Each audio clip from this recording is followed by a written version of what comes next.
The lecture of fear goes something like this. All people are afraid. Being afraid is a very normal, healthy thing. If an individual were not afraid, I would have to send them to a psychiatrist to find out what was wrong. Nature gave us fear in order to survive. And of course, fear is our best friend. Without fear, we would all die. We'd do something foolish or stupid, which would cause our death or being crippled. Fear is something which has to be controlled. I always compare it to fire. Fear, like fire, must be controlled. And once it gets out of control, like fire, it can destroy everything around. Not only the individual, but everything around it. But once you control fear like fire, you can make it work for you. Without fire, we wouldn't have the civilization we now recognize. The fighter who controls this fear can now function in a manner far over and beyond anything he was capable of before. Fear is your friend. And nature gave us fear in order for us to survive. And I give the example of the deer crossing an open field and coming to the forest, and instinct telling him danger is present in the trees, perhaps in the form of mountain lions. At that moment, the adrenal gland injects adrenaline into the bloodstream, the heart beats faster, enabling the deer to perform an extraordinary feat of agility, sufficient to get out of the immediate danger. Now we, as human beings, in my opinion, retain these qualities, though they're somewhat dormant because we live in a civilized atmosphere. But nevertheless, faced with a situation that intuition tells us dangers is present, these natural assets that nature gave us to survive come to the surface. And if we don't panic, we maintain a discipline and a control over them, we can use them. And they not only will help us survive the particular incident, but continued success will give us a confidence that's so strong and a foundation so powerful that in time it can get to overcome almost anything. For me, fear is the greatest obstacle to learning. And unless one understands fear, he could never learn as quickly as he should. Fear is like fire. If you learn to control it, you can make it work for you. If you let it get out of control, it can destroy you and everything around you. Or like a snowball on a hill. A snowball on a hill, you can pick it up and do whatever you want with it.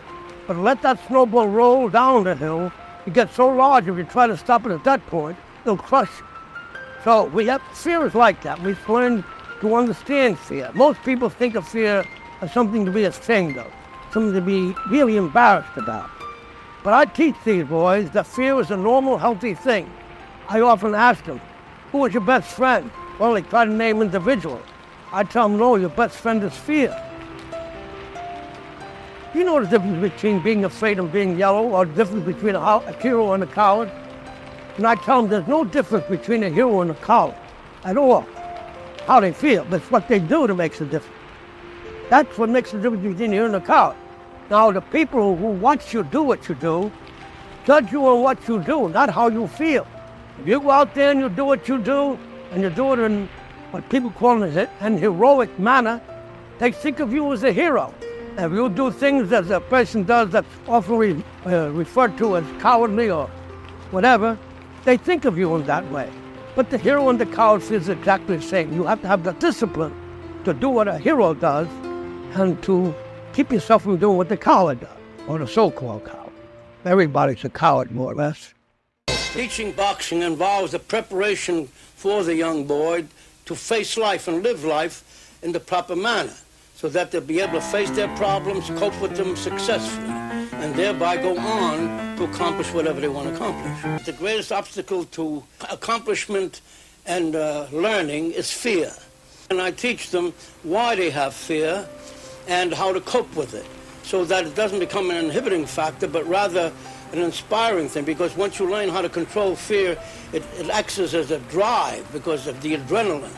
It is the mark of a great fighter when he has character plus skill, because a fighter with character and skill will often rise and beat a better fighter because of this. Character is that quality upon which you can depend under pressure and other conditions. Character makes the fighter predictable. Character helps him win. When you get to the point where you're not excited and able to, that's what you got to tell yourself. Completely relax. You're able to see everything that's going on. Your sense of anticipation is sharp. And that can't happen unless you relax. Yes. Man who's thinking and worrying about getting hit is not going to have a good sense of anticipation. Right. He will, in fact, get hit. And most important, when you get hit, like you get excited. When you get hit, bang, you get excited and your head comes up your hands. When you get hit, that's when you got to be calmest. That's when you got to be calmest, when you get hit. A professional fighter has got to learn how to hit and not get hit, at the same time be exciting. That's what professional boxing is about. You got to be clever, you got to be smart, and not get hit. And when you're able to do this, you're a fighter. So almost anything, if you are able to anticipate it and prepare psychologically to accept it. Scientist? I never allowed myself to be influenced by people unless they influenced me with facts. Disciplinarian? Discipline. Discipline enables a person to do that which needs to be done, which is also my definition of a professional, no matter how he feels within. I'm not a creator. What I do is discover and uncover. My job is to take the spark and fan it. When it starts to become a little flame, I feed it. And I feed the fire until it becomes a roaring blaze. And then when it becomes a roaring blaze, I pour huge logs on. And then you really got a fire going. That's what I do with these boys. See, that's what I try to do. I don't try to teach immediately. I try to talk to them, make them receptive to what I'm going to say, because unless I have their attention, my words will bounce off them like water off a window pane. So I had to first talk and talk and talk and get friendly and try to get his comfort. And in time, I felt that whatever I would say would have more effect. And of course, always aided by his great interest in boxing, because when a person's interested in something, they're willing to tolerate, any kind of problems that may come up. Trying to find out what kind of a person you are. And I know that a person, for example, we are today a sum total of what we've been. Every act and every deed we've had makes us what we are today, good or bad, So in his case, and other cases, what I do is talk and try to find out how many layers I have to peel off of experiences, detrimental and otherwise, till I get down to the man himself, and then expose that so not only I see it, but he can see it. And when that happens, the progress begins from that point on, more rapidly. Anything is possible. If a guy wants to do bad enough, tries hard enough, works hard enough, dedicated enough, don't let things interfere with what he's trying to do, possible. Unlikely, but it's possible. Physical part of boxing is so minor that most people would never believe it or accept it. Because in my opinion, the mind and emotions are about 75% of boxing. Completely relaxed. You remind me of Mike when I first came here.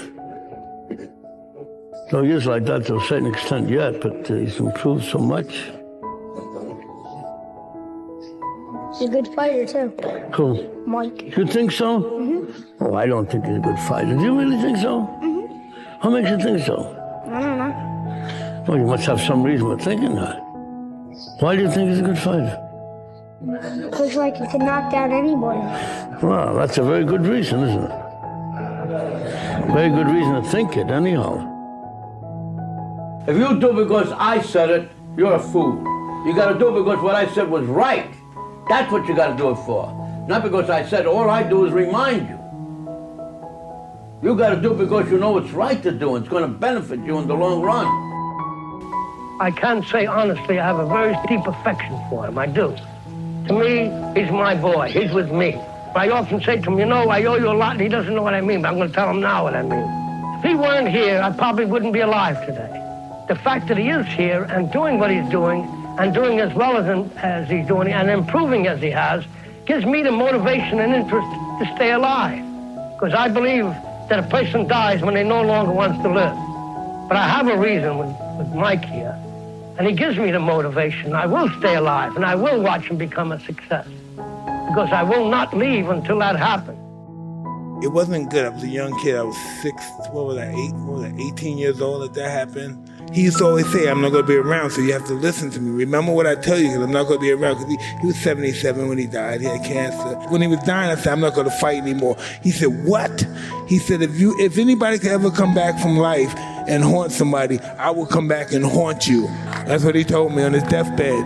And had you not had Cus, Had Cus not come along? No, it's never, it can't be like if I didn't happen. It was meant by God. It's not going to happen. I don't even think like that. No, this is what happened. I don't look at myself as failing. If I wasn't with Cus, I'm going to fail. Would there have been somebody else? No, I'm ordained by God to meet the master. What is the difference between a hero and a coward? There is no difference. Not in what they, not the way they feel. They feel the same. Coward lets fear bother him. No.